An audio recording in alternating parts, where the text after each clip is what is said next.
더 진행하도록 하겠습니다. 지금 이번 주 일요일인가요? 네, 일요일 오후 3시입니다. 대표회담이 열릴 예정인데요. 한동훈 대표와 이재명 대표 간의 대표회담이 오후 3시에 지금 열릴 예정인데 아마 실무회담이 이제 시작이 되는 것 같습니다. 오늘 한동훈 대표 측에서 이 실무회담과 관련해서 이번에 회담을 전부 다 생중계하자라는 파격적인 제안을 했습니다. 사실은 뭐 여야 대표 회담이 역대로 생중계된 적은 없습니다.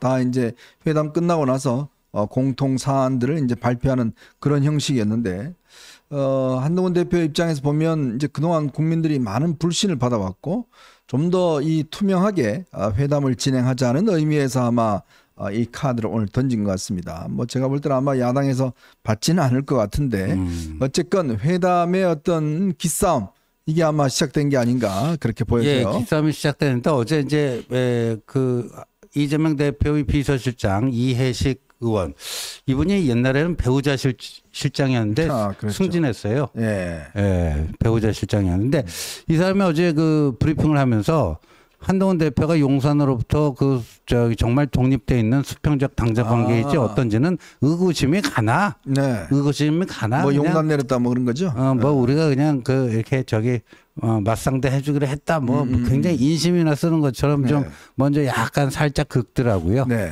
근데 우리는 뭐 그렇게 또 그런 식으로 또 받아치는 건 좀 그렇잖아요. 그러니까 이게 그렇습니다. 사실 속 터놓고 막 얘기하려면 그냥 1대1로 하는 게 제일 좋은데 네. 1대1로 하게 됐을 때 문제점이 뭐죠?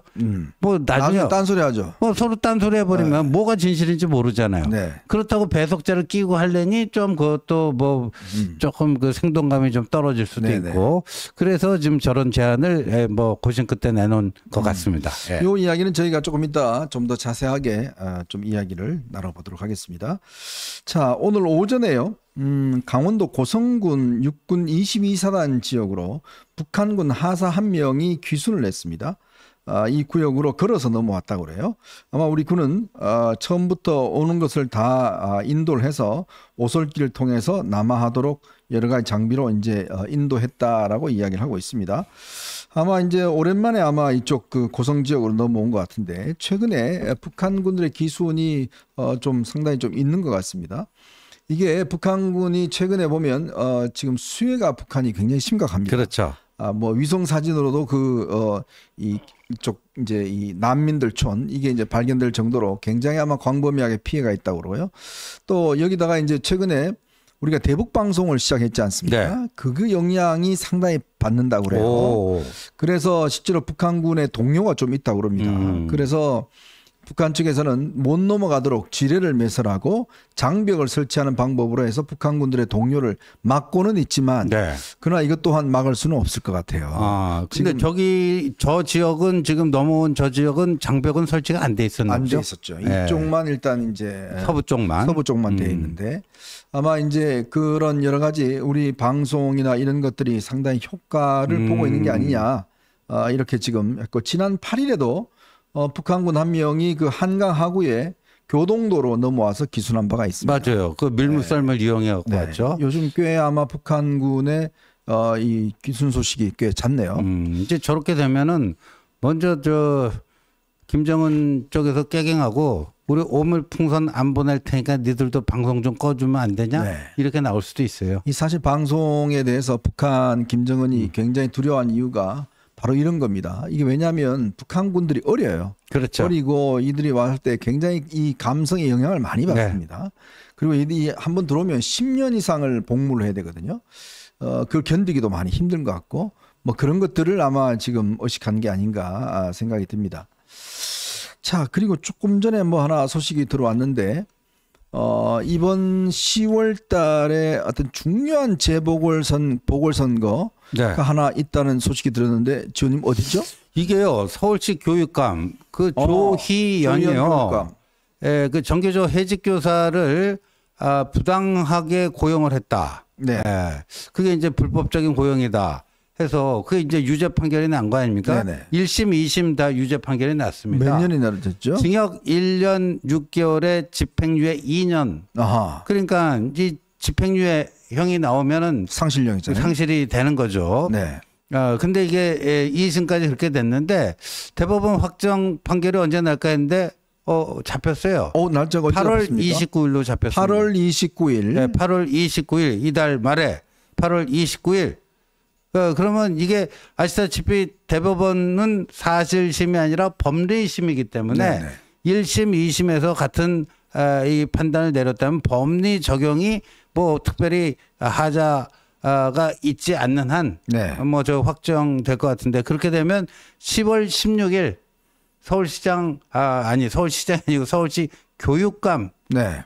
보궐선거를 10월 16일에 하게 되는 거죠. 그럼 이거 상당히 큰 선거인데. 예. 지금 이제 4개 지역의 군수 선거가 있습니다. 예, 기초자치단체장, 네 개 그러니까 강화 강화하고. 군수, 네. 그다음 부산의 금정구. 금정구청장, 곡성 군수, 영광 군수, 네. 전남 2군데. 자, 그러니까 이게 이제 지금 10월 달에 서울시 교육감 선거가 있는데 원래 교육감 선거는 2026년 6월 달에 있을 지방선거에서 같이 실시하지 않습니까? 그렇죠.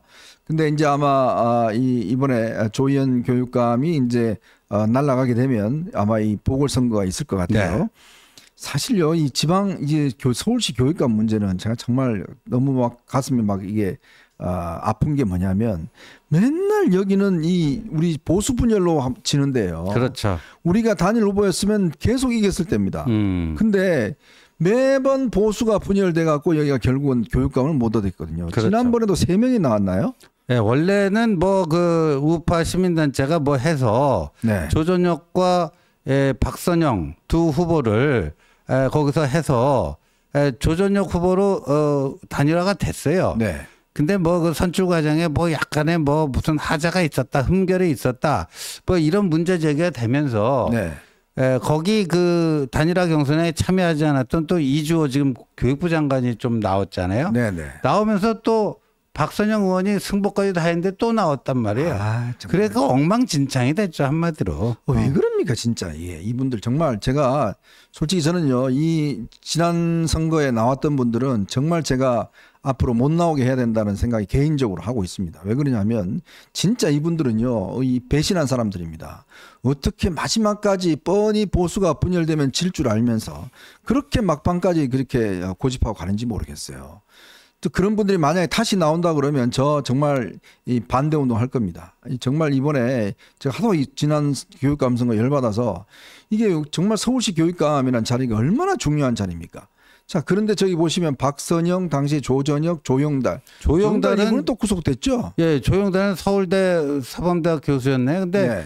윤석열 캠프 당시에 거기도 또 관여하고 했던 인물이에요. 그러니까 네. 크게 보면 보수죠. 네. 그러니까 조영달, 조전혁, 박선영 보수 후보가 3명이나 나왔잖아요. 아유, 진짜요. 정말. 근데요, 제가 오늘 네. 들은 첩보에 의하면 그러면 저 좌파 쪽에서는 누굴 내세우냐? 네. 윤회가 나올 가능성이 높아요. 그럴 가능성이 있을 거예요. 윤회. 네, 윤회가 교육부 장관 문재인 때 네. 교육부 장관했던 윤회.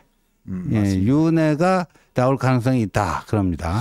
아마 가능성이 충분히 있을 것 같아요. 자, 그러면 이게 지금 중요한 아마 이제 이 가늠자가 될 겁니다. 왜냐하면 이제 새롭게 한동훈 대표가 당선된 다음에 치러지는 대규모의 선거이고 또 이게 이제 중간 원래 선거가 없는 걸로 알고 있었는데 중간에 선거가 있는 바람에 그동안에 왜냐하면 10월 이쯤 되면 이재명 대표의 1심이 선고가 될 수 있는 그렇죠. 때잖아요. 예. 그때 즈음한 때기 때문에 그 민심도 굉장히 중요할 것 같고 근데 정말 이번만큼은 저는 지난번에 나왔던 분들 다 이번에 불출마하고 우리도 새로운 사람을 좀 세워야 된다. 저는 개인적으로 강력하게 뭐 개인적 인연은 다 있습니다. 뭐 조전혁 후보나 이런 분들하고 인연은 있지만 그러나 우리가 공적인 의미에서는 정말 지난 선거의 이 여권 분열에 대한 책임을 지셔야 돼요. 그 책임 안 지시면 진짜 이게 서울시 교육감이요. 정말 우리나라 교육 문제 이런 거 정책이나 이런 거 굉장히 직접적으로 하는 이 자리거든요. 그렇죠. 이걸 어떻게 매번 이렇게 야당에다 그냥 상납을 합니까? 그냥 갖다 바치는 거잖아요. 이게 그러니까 차라리 이제 정당이 개입할 수 있으면 정당 차원에서 딱 교통정리해가지고 해버리는데 이게 이제 정당이 개입할 수 없어요. 교육감 선거에는. 네. 그러니까 뭐 우파 시민단체들이 뭐 단일화를 위한 뭐 기구를 만들어서 자율적으로 한다 했는데 또 그걸 해놓고 거기에 결과에 대해서 또 승복하지도 않고 네. 불복하고 또 별도로 나가기도 하고 그러니까 한마디로 개판이에요. 네. 예. 하여튼 이번 건은 만약 이게 확정이 된다면 진짜 우리 시민의 힘으로 우리 정말 지지층들의 힘으로 이번엔 반드시 단일화를 이뤄내야 된다. 이런 말씀을 드립니다. 그리고 당시에 이 지난 선거 때 나왔던 사람들 깨끗하게 포기하십시오. 깨끗하게 포기하고 새로운 인물로 해서 정말 국민적 서울 시민의 지지를 받을 수 있도록 그렇게 해야 됩니다. 이게 간단한 선거가 아닙니다. 이게 유은혜 후보 같은 경우는 사실 교육부 장관도 했고 국회의원도 했기 때문에 꽤 경쟁력이 있어요. 있기 때문에 그래서 이쪽에서도 그냥 예전에 구태연한 사람들로 나가면 이 판판이 깨집니다.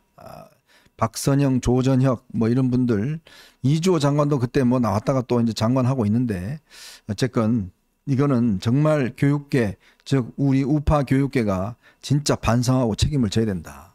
그런 말씀을 다시 한번 드리겠습니다. 자, 그리고요. 이제 민주당 전당대회 이게 우리 민주당이 아닙니다. 미국 민주당 전당대회입니다. 전당대회가 시작이 됐습니다. 시작이 됐고 지금 오늘 바이든 대통령이 사실상 마지막 연설을 했습니다. 마지막 연설을 했는데 참 본인도 눈물을 흘리고 지난 50년 동안 나라를 위해 일할 수 있어서 영광이었습니다. 나는 우리나라를 진심으로 사랑했어요. 그러니 꼭 카멜라와 팀의 투표에 트럼프를 이깁시다 라고 이야기를 했습니다. 다들 또 땡큐 조라고 이렇게 외치고 바이든은 라스트 댄스가 될 것 같다라는 이야기를 하면서 마지막 연설을 했습니다. 참 이게 미국 선거가 우리나라의 외교 안보에 미치는 영향이 꽤 큽니다. 그렇기 때문에 지금 이게 우리 외교 쪽에서 저는 좀 잘해야 된다고 생각이 드는 게 뭐냐면 이게 지금 민주당으로 갈지 공화당으로 갈지 지금 상당히 지금 판단하기 어려운 시점이에요. 그렇죠. 네. 지금 뭐 트럼프 그 총격당하고 그러면서 이미 대선 끝났다. 네. 트럼프가 그 뭐 이렇게 주먹 들고 뭐 있는 사진 하나 찍히면서 네. 대선 뭐 게임 오버 뭐 했는데 아주 역동적으로 뭐 바이든 사퇴하고 해리스가 등장해갖고 뭐 하더니 지금은 뭐 갈수록 격차가 커지고 있어요. 그러니까 이제 트럼프가 그냥 바짝 그 쫄아가지고 또 아주 그냥 강하게 네. 해리스 공격을 하고 있는데 근데 11월이니까 아직도 몇 번 좀 출렁일 적이 그 TV 토론 한번 하고 나면 그렇죠. 또 한번 출렁일 겁니다. 예, 그래서 그 해리스가 뭐 기자회견을 좀 회피하는 거 아니냐, 네. TV 토론도 회피하는 거 아니냐. 그래서 그 과거에 뭐 또 TV 토론 한 게 뭐 별볼일 없었다, 별로였다. 그런데 이제 곧 뭐 TV 토론 하잖아요. 네. 그거에 따라 또 한번 뭐 지금의 해리스의 상승세가 이어질지 아니면 꺾일지 분수령이 될 것 같습니다. 자, 그래서 우리 외교 안보 팀들은 플랜 A, 플랜 B 다 짜야 됩니다. 그렇죠. 자, 트럼프가 됐을 경우에 또 해리스가 됐을 경우에 이걸 다 짜놓고 어떤 상황이든지 우리가 대처할 수 있도록 준비를 해야 됩니다. 더군다나 지금 워싱턴 선언을 했던 바이든, 기시다가 다 이제 이번에 퇴장을 하게 되잖아요. 그렇죠. 그러면 이게 새로운 국제 질서, 즉 한반도 질서가 이제 있기 때문에 저는 솔직히 좀 걱정되는 부분은 그렇습니다. 최근에 국가안보실장이 신원식 국방부 장관으로 교체가 됐어요.